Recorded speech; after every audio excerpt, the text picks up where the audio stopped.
Hi there, he's Ren, He's Jonathan. I'm Justin. and we are looking forward.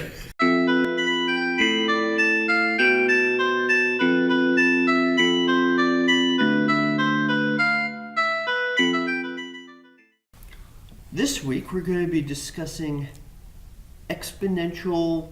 Financial planning. So you took the words right out of my mouth, except they weren't there. Would you like me to start with that? Yeah, describe it. Great. So a little bit about myself. When I was younger, I was always a very competitive type of person. I remember when I was a teenager, I had a chance to, ask the right questions, the right opportunity, and kind of brought out my entrepreneurial nature. And so I started to learn about money. One of my good friends would bring down books from, Warren Buffett and Peter Lynch and all this. And I went on I studied economics when I was at college, and I took an internship with an Ernst & Young top 10 internship in the United States for financial planning. And it was a great experience. It took me out of my comfort zone and put me in a role that I never expected. Sometimes I'd be sitting down with people loaded with debt. Sometimes I'd be sitting down with, millionaires. And I learned a few things from that. And what I learned was what we were doing what we were trying to do our best at was trying to help people get what they want, and specifically try and help them get what they want faster. And so what we would do, we would ask them to kind of drill down to figure out what it is, what they want, what they currently have in place, and then try and set out a strategy or a plan that can help them get there. I ended up finding through my path guys like Ray Kurzweil, Peter Diamandis, some of the top futurists in the world. And I had noticed, they founded Singularity University to help equip entrepreneurs to bring exponential technologies out to the world and change the lives of billions of people. They held a conference that Singularity co-sponsored a conference with CNBC, and this was the Exponential Finance Conference. And when I first looked, the tickets were very expensive, but to my surprise, they put all of and this was their first year, they put all of their videos on YouTube. And so I went on and watched these videos, not just once, twice, three times. I probably watched some of these videos 4 or 5 times. And the one video that really caught my attention the most was a video between Peter Diamandis. For those of you who are not familiar with Peter Diamandis, he's a Fortune magazine top 50 world influential leader and co-founder of Singularity University. He's also involved in many other companies, X Prize, Human Longevity Inc., Planetary Resources. And he's having a conversation with Rick Edelman. Now, Rick Edelman was Barron Magazine's #1 top financial independent advisor. He has his assets under management in the billions. And this is what I found. I hope this is okay here. But this is what happened and this is what hit me just kind of at the core. It goes something like this. Peter turns to him and says, so Rick, tell us what you do. And Rick says, you could watch this, by the way. But Rick says, well, I'm a financial planner, and we don't care if you're wealthy, just that you aspire to be wealthy. He says, I'm shocked by what I'm learning here at the, with Singularity and these technologies. And then Peter says, so Rick, based on what you're learning, is anyone prepared? No clue. He said Americans are clueless. And he says, judging by the participants that I'm with, no. He says the reason I'm here is 2 reasons. One, how do I change the advice? How do I change the advice I give to my clients? But number 2, how do I change the way I deliver the advice that I give to my clients? And he said, we're not talking about technologies that are 30 to 50 years out. He said, we're talking about technologies that are already here, and they're poised for major disruption within 3 to 5 years. And that's what made me sit back and, I took everything in from all my past experiences and said, whoa. It's shocking everyone. Professional economists in the academy aren't keeping up, generally. A few of them are, but most of them find the types of changes we're looking at to be not impossible, certainly, but quite frankly undesirable. The shifts are occurring so rapidly that the traditional tools that have been used by reserve banks, by federal governments, not only in our country but in other places like the European Union, have become very spotty in performance. It's discussed openly in the media, Right at the moment, Japan has a negative prime interest rate, and that's largely because technology is displacing and new financial routes are displacing traditional finance in Japan. So if you're a bank in Japan and you want to borrow money from the federal government of Japan, the imperial government, whatever it's called, in order to lend it out, they pay you to take their money and distribute it. I'm not sure if that's still true, but it certainly was true for well more than a year. Europe and the United States are trying to creep back up to marginal interest rates so they can continue to provide Keynesian stimulus in the case of another downturn.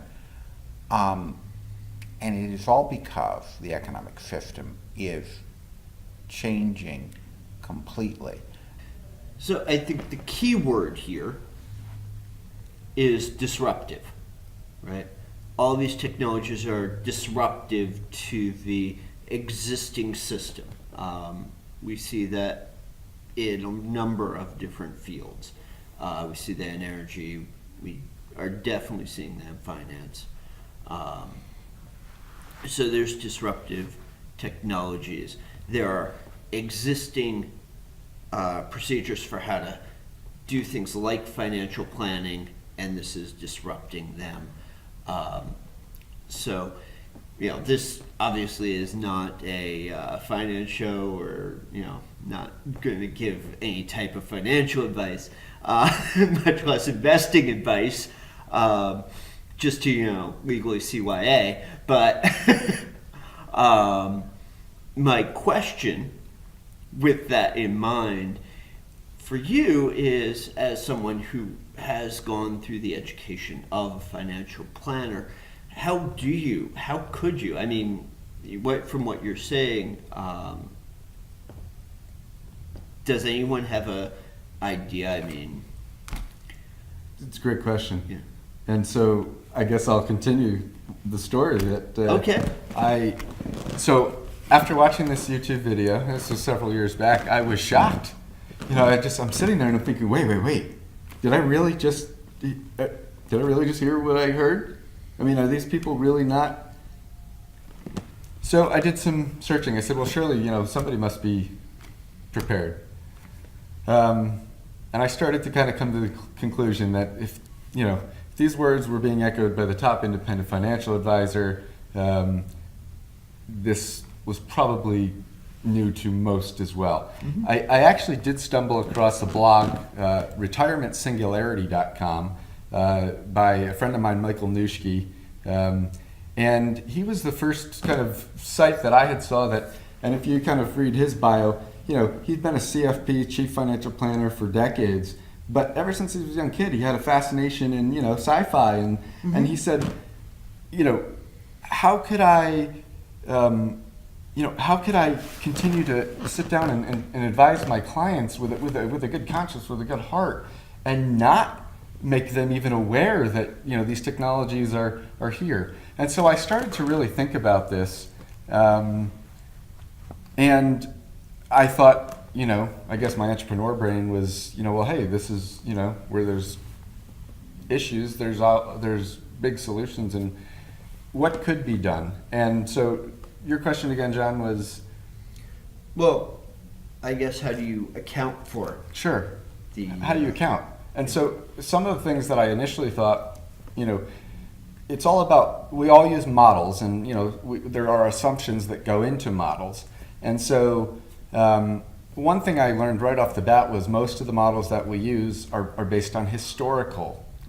And the future that we're likely to see very, very quickly is an unprecedented future. And so I don't know of any models yet that really take into account these exponential futures or potential timelines. So we have a couple of kind of conflicting things going on. Number one, we've got some companies that are exponential companies in their nature.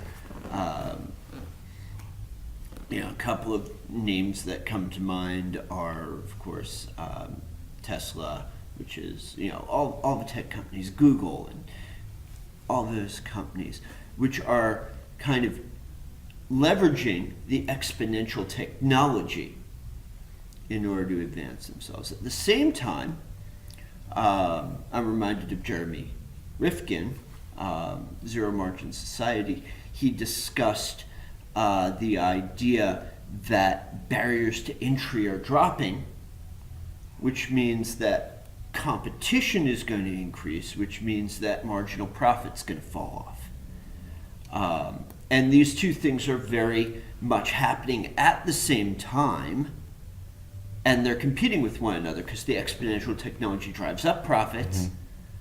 The competition, the reduction in marginal profit drives down profits. So do you think that there's hope to navigate that? Absolutely. There's definitely hope, and I think that's what we want to start a discussion and take action on. I'm glad you brought up Jeremy Rifkin. One thing he really mentions, he's an economist, but he speaks about things like empathy and compassion. Mm-hmm. And I'm someone, I want to help create a world of abundance for everyone. Mm-hmm. And the question now, and this is a running theme, is this idea of technological unemployment, yes, no, universal basic income, what does this look like?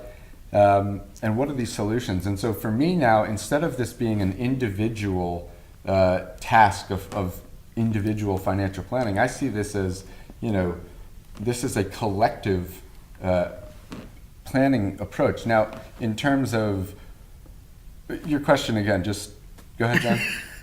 I forget my question. But it's basically, do we have a hope?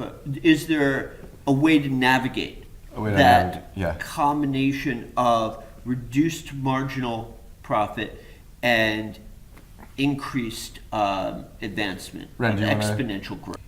What people really want is security. Security for most people means static existence. Mm-hmm. Things don't change. Change is now unavoidable. We cannot avoid it. The exponential companies are going to continue growing. Exponential finance is going to continue bringing about change. We have to address those things face on. If you are an investor, you have to invest with this in mind. If you are a company, you have to act with this in mind. How many companies have been wiped out by the tech sector in the last 20 years? It's a substantial number. Start with Kodak. The Kodak towers in the middle of New York State set, or did the last time I went through, if not emptied, very close to empty. Why? Film. Camera doesn't need film anymore. There went a huge business. The company and its investors, as well as the workers. If you know it's coming and you are not afraid of it, you can manage large parts of it. But you have to have a conversation and you have to acknowledge what you're facing. I'm going to throw this out there. I don't know if this is a straw man or what, but I think that it's a good way to end this.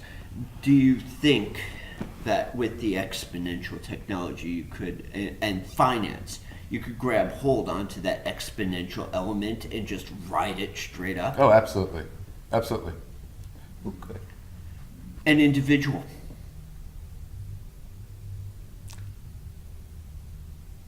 Where's that individual at the beginning of the ride? Not far up, we'll say. I mean... So a janitor? Yeah. I think so. A few could. And then the follow-up to that, since I threw out is an individual as a society. Yes, as a society we can. If we want to. I think individuals by its nature, the present political economy is a pyramid. So there have to be people on the bottom. And if people don't occur on the bottom naturally, they will be created. However, if the society chooses a different path, then yes, I think the whole society can ride it to the top. With that, I want to thank everyone for watching. Like, share, subscribe, leave a comment or a response video. And as always, Keep looking forward. Oh, I wasn't expecting everyone to jump in on that. Thank you.